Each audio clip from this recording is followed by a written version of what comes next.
Classifications of soil देख रहे थे कल, है ना? हमने देख लिया था एल्यूवियल सॉइल, पर इसको हम वापस से रिवाइज कर लेते हैं, ठीक है? तो एल्यूवियल सॉइल क्या होता है, इसके फॉर्मेट मतलब कैसे बनता है ना? किन किन चीजों में काम आता है, और यही सब चीजें हम इसमें पढ़ेंगे एल्यूवियल सॉइल में, ठीक है? कैमरा ऑन रखो धर्मेश और सभी। तो फॉर्मेशन कैसा होता है?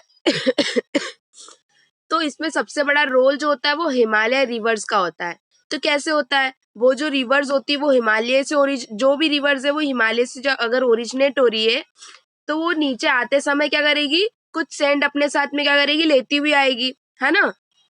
अब अगर वो सैंड्स अपने साथ में लेती हुई आ रही है, तो वो क्या करेगी, जहां पर भी वो रुक रही है या जहां पर भी वो आ रही है, वहां पर क्या करेगी, वो सारी सैंड को डिपोजिट करती जाएगी, है ना? तो ये हिमालय का सबसे बड़ा रोल हो गया। तो हमने हिमालय का रोल देख लिया। सेकंड रोल होता है डेल्टास का। तो डेल्टास क्या होते हैं? तो जब एक रिवर ओरिजिनेट होती है तो वो सी में मर्ज होती है ना? हमको पता है कि कोई भी रिवर अगर हो रही है तो वो कहाँ पर मर्ज हो जाएगी? सी में, समुद्र में, नदियों में, है ना? छोटी छोटी रिवर्स ऐसे सीज में क्या हो जाती है, मर्ज हो जाती है। फिर उनका जो फ्लो होता है उसके कारण वो उनकी ब्रांचेस अलग अलग हो जाती है ना? जिसको हमने बताया भी था आपको कि एक रिवर अगर आ रही है तो वो अपने पाथ में, अलग अलग पाथ में क्या हो जाती है, डिवाइड हो जाती है। तो वहां पर जो रिवर है वो वहां से जितना भी सैंड या जितनी भी चीजें उठा लेकर आती है वो वहां पर क्या कर देती है, डिपॉजिट कर देती है, ठीक है? तो ये कहाँ पर हमको पाया, ये जो एल्यूवियल सॉइल है हमको कहाँ पर मिलती है वो? तो हमको northern and coastal plains of Duars and Chos and Terai, यहाँ पर मिलती है। अब आप पूछोगे ये क्या है ना? तो जितने भी पेरियोन प्लांट्स पेड्रियोन्ट प्लेन्स होते हैं, है ना? पेड्रियोट प्लेन्स क्या होते हैं वो समझा देती हूँ पहले, कि पहाड़ के नीचे, मतलब जो पहाड़ है हमारा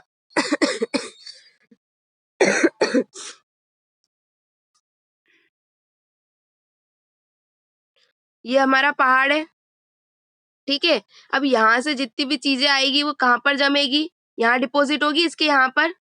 सबको दिख रहा है, समझ में आ रहा है क्या आप समझाना चाह रही हूँ? जितनी भी फिसलने वाली चीजें होगी वो सब यहाँ से यहाँ पर गिर कर क्या हो जाएगी, डिपॉजिट हो जाएगी, है ना? तो जितनी भी चीजें वो यहाँ से आकर, टॉप से आकर कहाँ पर डिपॉजिट होगी, यहाँ पर डिपॉजिट होगी, है ना? तो वो यहाँ पर जब डिपॉजिट होगी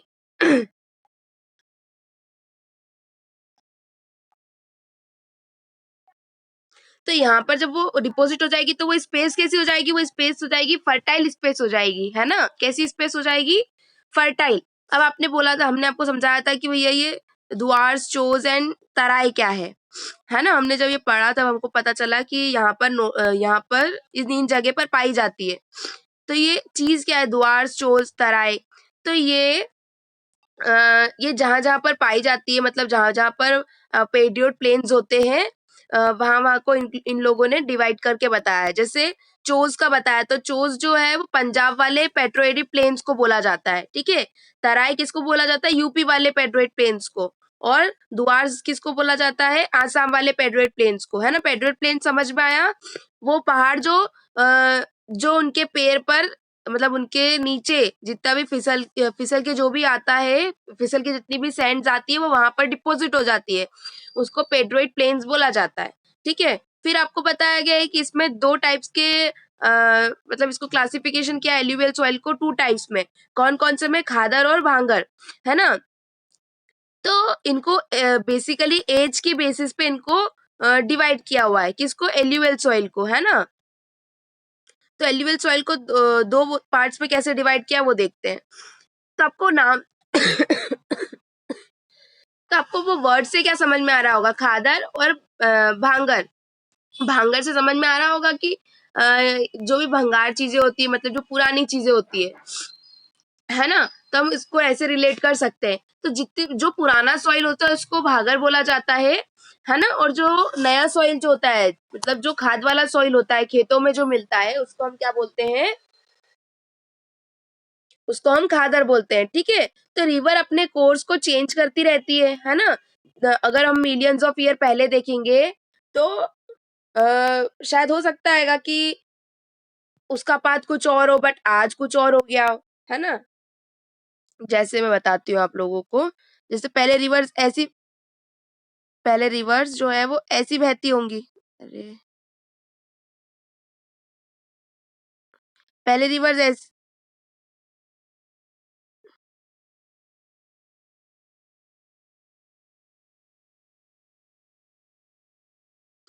ऐसी बहती होंगी। अब उन्होंने ऐसे पाथ कर लिया होगा, है ना, या तो फिर वो ऐसे बह रही होंगी, अब उन्होंने ऐसे पाथ कर लिया होगा, तो उनका पाथ जो है वो चेंज हो रहा है ना। तो मिलियंस ऑफ ईयर पहले देखो, ज्योग्राफिकली चीजों को अगर मतलब बनने में क्या लगता है, लाखों साल लग जाते हैं, है ना।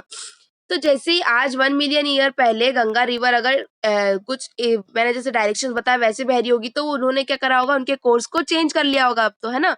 तो एट प्रेजेंट जो रिवर बह रही होगी, अ, तो उस रिवर के पास में जो जमीन होगी, है ना, वो जमीन जो है वो नई जमीन कहलाएगी, है ना। अगर रिवर आपकी ऐ-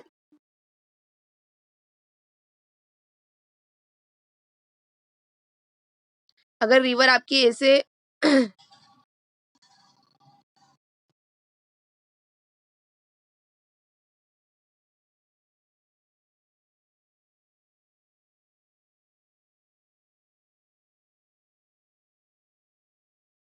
लेट इट बी। तो अब जो आप अब मैंने पहले बताया, जैसे जो अगर रिवर ऐसे बह रही होगी तो अब वो चेंज हो गई उसके डायरेक्शन के साथ में, है ना। तो जो अभी जिस जिस पाथ में या जिस कोर्स में रिवर बह रही है, तो उसको क्या बोला जाएगा, नई जमीन बोली जाएगी, है ना। क्योंकि वहां पर हमेशा फ्लड्स आती रहती है ना। तो जैसे ही फ्लड्स आती है तो वैसे ही वो हमेशा सैंड और सिल्ट लाएगी अपने साथ में, है ना। सैंड और सिल्ट को क्या करेगी, डिपोजिट करती जाएगी। तो ये कौन सी सॉइल हो जाएगी, ये खादर सॉइल हो जाएगी, क्योंकि वो क्या है, न्यू है ना। और जो सॉइल रिवर से दूर मिलेगी वो भागर भागर कहलाएगी, ठीक है। तो खादर जो है वो बहुत फर्टाइल होगी, उसके अंदर सिल्ट होगा, है ना। सिल्ट क्या करता है, मतलब जो सॉइल है उसको आ, उसको बड़ा ही क्ले टाइप में बताता है, ठीक है। अब हम बात कर रहे थे भागर की, तो भागर जो है वो कम फर्टाइल होगी। क्यों होगी कम फर्टाइल, क्योंकि वो पहली बात तो दूर है, और उसके अंदर क्या मिलेंगे हमको, उसके अंदर छोटे छोटे कंकर मिलेंगे हमको, है ना। तो वो फर्टाइल नहीं होगी। और अब आप ये पूछोगे कि अब इससे क्या क्या बनता है, तो इससे इस सॉइल पे, इस मिट्टी पे हम लोग क्या क्या उगा सकते हैं, शुगर केन, पेडी को राइस बोला जाता है, ठीक है। वीट, पल्सेस, क्रॉप्स, ठीक है। पल्स में मतलब जितनी भी दालें आ जाएंगी, और क्रॉप्स में आपका बाजरा और ये सब चीजें आ जाएंगी, ठीक है। एल्यूवल सॉइल में किसी को कोई दिक्कत, अब समझ में आया सभी को एल्यूवल सॉइल। अब हम ब्लैक सॉइल की बात करते हैं, तो ब्लैक सॉइल में आपको नाम से ही समझ में आ रहा होगा कि वो ब्लैक होगा, है ना। तो इसका फॉर्मेशन देखते हैं। इसको रैगर सॉइल भी बोला जाता है, इसको कॉटन सॉइल भी बोला जाता है। इसके दो नाम है, कौन कौन से हैं, रैगर सॉइल और कॉटन सॉइल, है ना। अब इसमें आप बोलोगे इसमें दो दो नाम क्यों दे के रखे हैं। हाँ, तो किसी भी सॉइल के फॉर्मेशन में क्लाइमेट बहुत मैटर करता है ना। अगर किसी भी चीज का फॉर्मेशन हो रहा है तो उसमें क्या, किस चीज की जरूरत पड़ेगी, क्लाइमेट की। तो वैसे ही ब्लैक सॉइल को क्लाइमेट कंडीशन चाहिए होता है ना, जो कि मॉडरेट होता है। और इसके साथ में पेरेंट रॉक, जो नीचे की लेयर होती है, जब वॉल्केनिक इरप्शन होता है तब जो लावा निकलता है वो रीजन इग्नियस रॉक होता है ना। वो भी सॉइल टाइप ही होता है, जो इग्नियस रॉक है वो भी एक सॉइल टाइप ही होता है। तो इग्नियस रॉक जो होती है, जब वॉल्केनिक इरप्शन होता है तब जब जो जमीन पे जितना भी लावा बिखरा होगा वो कूल डाउन होने के बाद में उसके ऊपर एक लेयर चढ़ती है ब्लैक कलर की, है ना। ब्लैक कलर की लेयर चढ़ने लगती है, वही हमारा क्या होता है, ब्लैक सॉइल होता है, ठीक है। तो ये अब कहाँ कहाँ पर मिलता है हमको, तो ये साउथ वेस्टर्न एरिया में पाया जाता है, क्या, ब्लैक सॉइल, है ना। अब ब्लैक सॉइल जो है वाटर की काफी टाइम तक अपने अंदर होल्ड करके रख सकता है। ब्लैक सॉइल क्या करता है, ब्लैक सॉइल की क्या खासियत है कि वो वाटर को अपने अंदर बहुत टाइम तक क्या रख करके रख सकता है, होल्ड करके रख सकता है ना। तो अपने अंदर ये क्या पानी को बहुत बहुत समय तक होल्ड करके रख सकता है। जैसे आप लोगों ने आटा देखा है ना, गूंदा हुआ आटा। तो जब आटा आटा बिल्कुल ब्लैक सॉइल से सिमिलर है ना। आप जब इसको गूंद के रखते हो तब ये बड़ा ही क्ले टाइप का होता है ना। पर जैसे इसको आप मतलब काफी समय तक अगर रख दोगे तो इसमें क्या क्रैक्स आना चालू हो जाती है। तो वैसे ही ब्लैक सॉइल का होता है, अगर काफी समय तक ये रहा ऐसा का ऐसे ही रखा रहे, पानी अगर इसको ना मिले तो ये क्या हो जाने लग जाते हैं, क्रैक्स पड़ने लग जाते हैं। ठीक है, तो इसमें हम कौन कौन से कल्टीवेशन कर सकते हैं, cotton, sugarcane and etcetera. Cotton तो होता ही है इसके अंदर है ना, शुगर केन भी होता है, दूसरी चीजें भी इसके अंदर हो सकती है। फिर उसके बाद में हमारा नेक्स्ट है रेड एंड येलो सॉइल। तो जहाँ पे कम बारिश होती है वहां पर पहले तो हम पढ़ लेते हैं रेड और येलो सॉइल। तो आपको नाम से समझ में आ रहा होगा, रेड होगा और येलो सॉइल होगा, है ना। तो इसका फॉर्मेशन देखते हैं हम पहले। क्रिस्टलाइन इग्नियस रॉक किसको बोला जाता है, तो यहाँ पर मतलब ये क्रिस्टलाइन इग्नियस रॉक उनको बोला जाता है जहाँ पर बारिश कम होती है और वहां पर छोटे छोटे कण होते हैं, किसके, इग्नियस रॉक के, है ना। तो वहां पर क्या डेवलप होता है, रेड और येलो सॉइल डेवलप होता है। मतलब जहां पर भी क्रिस्टलाइन इग्नियस रॉक होंगे वहां पर कौन सा सॉइल होगा आपका, रेड और येलो सॉइल होगा। ये कहाँ पर मिलेगा आपको, साउथ ईस्ट में, है ना। रेड और येलो सॉइल जो है वो रिएक्ट करता है किससे, मेटामॉर्फिक रॉक और इग्नियस रॉक से। अब मेटामॉर्फिक रॉक क्या होता है आप पूछोगे, तो जब इग्नियस रॉक में वेदर के कारण जब इग्नियस रॉक टूटता है तब मेटामॉर्फिक रॉक जो है वो मेटामॉर्फिक रॉक में कन्वर्ट हो जाता है। ठीक है, कौन, इग्नियस रॉक। ठीक है, तो मेटामॉर्फिक रॉक और इग्नियस रॉक के साथ में जब आयरन रिएक्ट करता है तब वो येलो बन जाता है ना, और रेड सॉइल डेवलप होता है। तो रेड जब ये डिहाइड्रेटेड फॉर्म में रहता है, मतलब गर्मी के टाइम पे, तो वो रेड होता है। ठीक है, और जैसे ही पानी वानी गिरता है तो वो किस में कन्वर्ट हो जाता है, येलो में, है ना। जैसा कि आपको पता है कि इनको पानी की मतलब जहाँ पर कम बारिश होनी चाहिए, है ना, जहाँ पर कम बारिश होती है तो वहां पर कौन कौन से सॉइल पाए जाते हैं, रेड और येलो, है ना। कब, जब मेटामॉर्फिक रॉक और इग्नियस रॉक क्या करते हैं, रिएक्ट करते हैं आयरन के साथ में, है ना, तो वो येलो रॉक में कन्वर्ट हो जाते हैं। और जब जब डिहाइड्रेटेड फॉर्म में, मतलब पानी नहीं है तो हमारा जो सॉइल है वो कौन से कलर में रहेगा, रेड कलर में, है ना। और जैसे ही पानी गिर जाएगा तो वो कौन से कलर में चेंज हो जाएगा, येलो कलर में चेंज हो जाएगा। ठीक है, अब हम देखते हैं लेटराइट सॉइल, कि अब लेटराइट सॉइल क्या होता है। तो इसको बनने के लिए क्या चाहिए, हाई टेम्परेचर चाहिए और हैवी रेनफॉल चाहिए, है ना।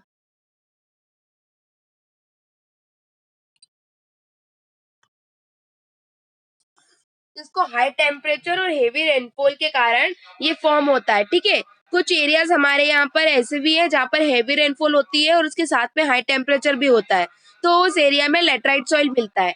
जैसे कि अगर हम भी देख लें, अगर हमारे यहाँ पर अ, तो हमको एग्जाम्पल दिया है, नदी के किनारे जितनी भी मिट्टी होती है ना, जो कि बह जाती है और चट्टानों में रहती है ना। आप उस तरीके से इसको रिलेट कर सकते हो। जैसे नदियां है ना, वहां पर टेम्परेचर तो हाई है बट जब पानी भी है जो कंटिन्यू उसके आगे पीछे आ रहा है ना, तो हम उसको रिलेट कर सकते हैं कि हाँ वो जो सॉइल होगा वो कौन सा होगा, लेटराइट सॉइल होगा। जैसे कि आपको यहाँ पर एग्जाम्पल दे के रखा है, आपकी यहाँ पे फोटो भी दे के रखी है ना। ये कहाँ पर मिलता है, तो ये वेस्टर्न घाट और नॉर्थर्न स्टेट में पाया जाता है। ठीक है, ये इतना ही था। फिर हम लोग पढ़ते हैं नेक्स्ट, एरिड सॉइल। तो एरिड सॉइल क्या होती है, इसको क्या चाहिए, इसको हाई टेम्परेचर चाहिए, पर इसको पर इसको जो रेनफॉल है वो कम चाहिए होती है, तब जाके ये क्या होता है, तब ये फॉर्म होती है, कौन सी, एराइड सॉइल। ठीक है, ये आपको छूने पे बड़ी सैंडी लगेगी, है ना, रेत की जैसी लगेगी। और ये सेलाइन, मतलब अपने जिसमें पानी की कमी होने पर जब सॉइल ब्रेक ऑफ होता है तो जितने भी उसमें मिनरल्स होते हैं, वो सब मिनरल्स और सॉल्ट होते हैं वो सब टॉप सॉइल में आने लगते हैं, है ना। तो ये एराइड सॉइल कब आएगा, जब हाई टेम्परेचर होगा पर रेनफॉल जो है वो लो होगी। ठीक है, तो तब ये फॉर्म होता है। इसकी लोकेशन क्या बताइए, इसकी लोकेशन बताइए। नॉर्थ वेस्टर्न पार्ट, जैसे कि राजस्थान हो गया, राजस्थान में जितने भी माउंट रेंजेस हो गए है ना, अरावली रेंज हो गई, जैसे कि वेस्ट मार्जिन, जो वहां पर ये सॉइल जो है वो आसानी से आपको मिल जाएगा, ठीक है। तो एरिड सॉइल में कैल्शियम के कारण सॉरी, एरिड ऑयल में कैल्शियम के कण होते हैं जो पेरेंट रॉक बनाते हैं, ठीक है। ये सॉइल पानी पानी को होल्ड नहीं कर पाता है, ठीक है। अब आप पूछोगे अगर ये पानी को होल्ड नहीं कर पाता है तो हम इसके अंदर खेती कैसे करेंगे। तो यहाँ पर खेती हो सकती है अगर पहले इरिगेशन फैसिलिटी अवेलेबल हो जाए और वहां पर प्रॉपर अमाउंट में खाद मिलाकर कल्टीवेशन करना चालू हो, तो यहाँ पर क्या हो सकता है, खेती हो सकती है, ठीक है। अब हमारा है next forest soil. Forest soil क्या होता है, अब आपको नाम से ही लग रहा होगा कि मतलब ये फॉरेस्ट फॉरेस्ट में पाया जाता होगा, इसलिए इसका नाम फॉरेस्ट सॉइल है। तो बिल्कुल सही है, माउंटेन सॉइल भी इसको बोला जाता है। माउंटेन्स, हिल्स वगैरह में, ये सब माउंटेनियस एरिया में, हिली एरियाज में, है ना, जहाँ पर सफिशिएंट फॉरेस्ट अवेलेबल होंगे, सफिशिएंट रेन जहाँ पर अवेलेबल होती है वहां पर ये पाए जाते हैं। जब स्नो, रेनफॉल या टेम्परेचर के कारण जो लैंड फॉर्म में चेंजेस आता है ना, इरोशनली चेंजेस आता है, जैसे ग्लेशियर्स हैं, बड़ी बड़ी ग्लेशियर्स हैं, बड़ी बड़ी चट्टाने हैं, जब वो मूव करती है तो अपने साथ में वो एलिमेंट्स लाती है जो कि वो डिपॉजिट कर देती है। तो दोनों काम साथ में होता है,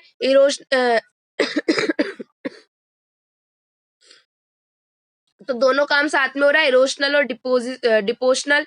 कैसे इरोशनल, मतलब वो जो ग्लेशियर्स है, चट्टाने हैं, वो ऊपर से क्या हो रही है, नीचे आ रही है, तो इरोशनल हो रहा है वहां से।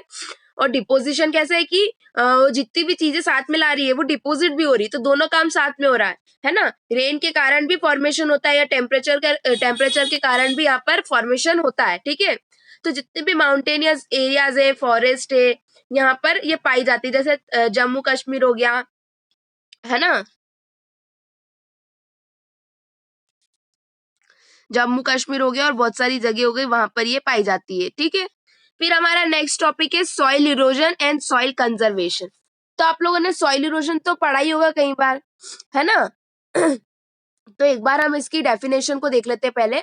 The denudation of the soil cover and consequenced washing down of soil is described और सॉइल इरोजन, है ना। तो डिन्यूडेशन मतलब क्या होता है, मतलब कि सॉइल का निकलना, है ना, किसी भी चीज का निकलना, वो क्या कहलाता है, डिन्यूडेशन। तो यहाँ पर आपको बताया है कि सॉइल कवर, जो सॉइल कवर है उसका खराब होना या फिर डिसइंटीग्रेट होना, या फिर मतलब गुम जाना, या फिर उसका टूट जाना, तो वो जब पानी का बहाव होता है तो सॉइल इरोजन कहलाता है। जो सॉइल कवर है वो अगर आपका टूट जाएगा या खराब हो जाएगा या डिसइंटीग्रेट हो जाएगा, तो तब जैसे ही पानी वगैरह या कुछ भी आएगा तो क्या हो जाएगा, वो बह जाएगी चीज तो आपकी, है ना, मतलब सॉइल जो है आपका वो बह जाएगा।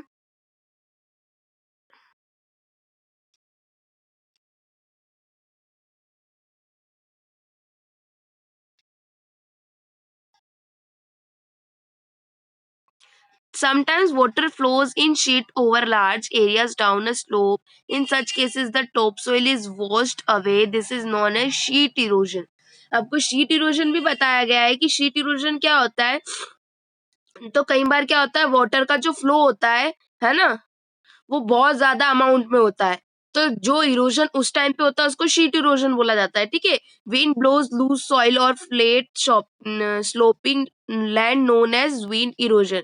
विंड के कारण अगर होगा तो उसको क्या बोला जाएगा, विंड इरोजन, है ना। Soil erosion also cause due to the defective method of farming, pluffing in a wrong way, that is up and down the slope for changes for the। तो कई बार क्या होता है, सिर्फ वाटर के कारण ही नहीं सॉइल इरोजन होता है, कई बार क्या होता है कई बार आपका फार्मिंग जो है, अगर वो प्लफिंग करते हैं, है ना, जब खेत को गोंदते हैं, क्या बोलते हैं ऐसा कुछ प्लफ करने को, तो जब वो करते हैं तो अगर उसको गलत तरीके से किया जाए, ऊपर नीचे करके अगर करेंगे तो जो सॉइल है वो उसका क्या करेगी, वो डिसइंटीग्रेट हो जाएगी, है ना। तो जैसे ही पानी वगैरह या कुछ भी होगा तो वो बह जाएगी, ठीक है।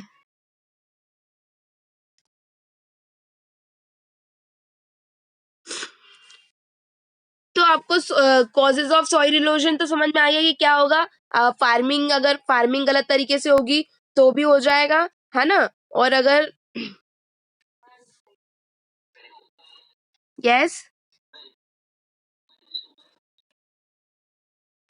तो सॉइल इरोजन समझ में आया। इसकी सिर्फ सिंपल सी डेफिनेशन है, the denudation of the soil cover and consequent washing down of soil described as soil erosion.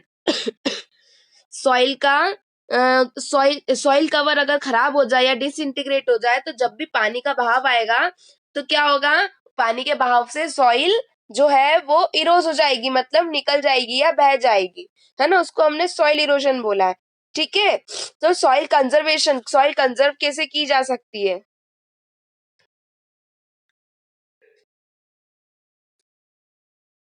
हाँ, तो हम सॉइल कंजर्वेशन पढ़ रहे थे। तो सॉइल कंजर्व कैसे की जा सकती है, देखो बहुत सारी मेथड है इसकी कंजर्व करने की। यस आरती, तो हम सॉइल कंजर्वेशन पढ़ रहे थे, है ना। कंजर्व करना मतलब उसको कैसे बचाएं, वो उसकी मेथड्स क्या होगी, ठीक है। तो सॉइल कंजर्वेशन की बहुत सारी मेथड्स है ना, जैसे कि यहाँ पर आपको देके रखिए। This method is known as strip cropping. Planting lines to trees create shelters also works in a similar way. Rows such as shelter belts and contribute significantly to the stabilization of stand units and establishing of trees. देखो, soil conservation की क्या method होगी, अगर farmers जो है वो multi cropping करें, मतलब कि हर बार जो है दूसरे दूसरे, जैसे हमने पढ़ा था शायद तक कि अगर हम लोगों को मतलब एक साल में कितनी कितनी कितनी क्रॉप्स उगाई जाती है, तीन तीन क्रॉप्स उगाई जाती है ना, राबी खरीफ और ये सारी क्रॉप्स। तो क्या होता है, धीरे धीरे क्या होता है, जब चेंजेस आता है उसमें सॉइल में आपके, ठीक है। हम जब भी दूसरी दूसरी चीजें उगाते हैं तो क्या रहता है, सॉइल जो है वो एक ही एक चीज करके खराब नहीं होता है ना। ऐसे बहुत सारी आपकी सॉइल कंजर्वेशन की मेथड्स है, ठीक है। इतना समझ में आया, इतने में किसी को कोई डाउट।